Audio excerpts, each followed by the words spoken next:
It's really hard to find good patriotic characters anymore that stand for the values that you do.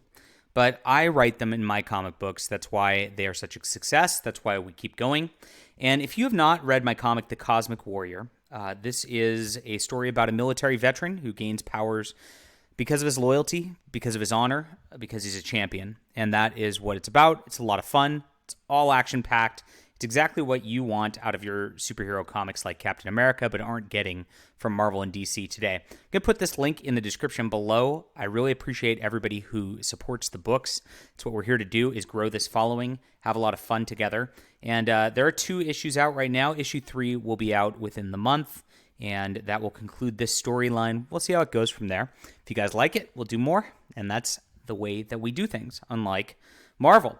All right. I don't even know why this is in the news. So Marvel's got this new woke Captain America, I guess.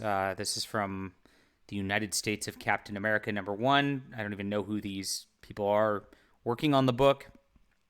They're using the Falcon Winter Soldier sort of thing to promote Disney Plus on the cover, of course. But then they get into this, and you get this little anti-American rant from Steve Rogers.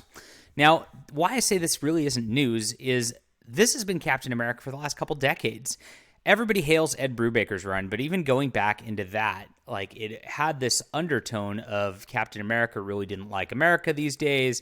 It had him having to fight racist Nazis in America. It went all out on that. And going then into Nick Spencer's Captain America, of course, then it went further, and they made him into a literal Nazi or Hydra or whatever he is, and it was just really cringe.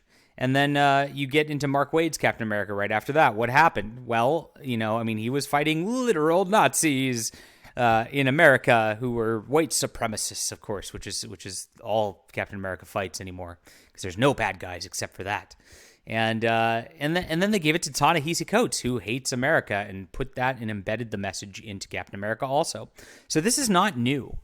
This is what Marvel's been doing actively with the character for 20 years. It didn't used to be like this. Jack Kirby was a patriot. Jack Kirby, when he wrote Captain America and drew Captain America, not only the first time, which it was a war book, it was a propaganda book on behalf of the United States in the 40s.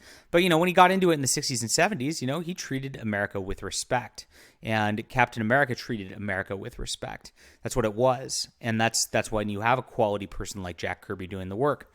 Unfortunately, Marvel doesn't hire people like that anymore. Marvel hires the lowest elements of the low. They hire people who are bitter, people who are dispassionate, people who want to bring everybody down with them and want to ruin this country, want to destroy this country, instead of people who love this country. And I've said this before. The way to fix Captain America is very easy. You just get a patriot like myself to write it, and you'll have some fun. The readers will have some fun. Everybody will enjoy it, and you won't have any of this nonsense anymore.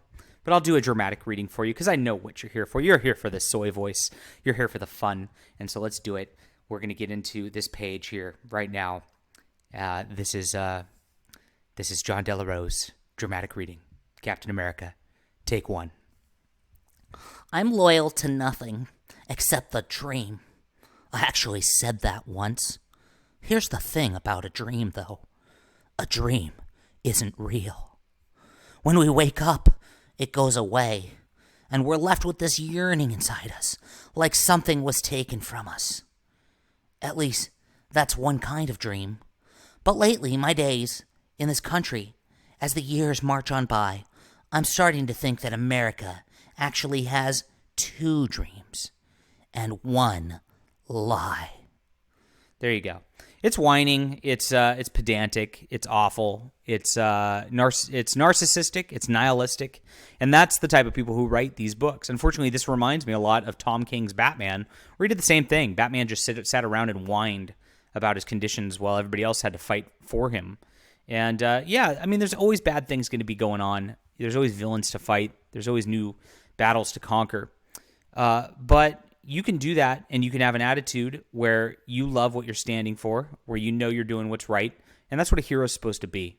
That's the real underpinning of heroism, and that is what is missing from these corporate comics these days.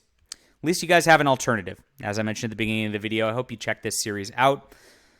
Let me know what you think. Leave a comment down below, and I'll see you soon.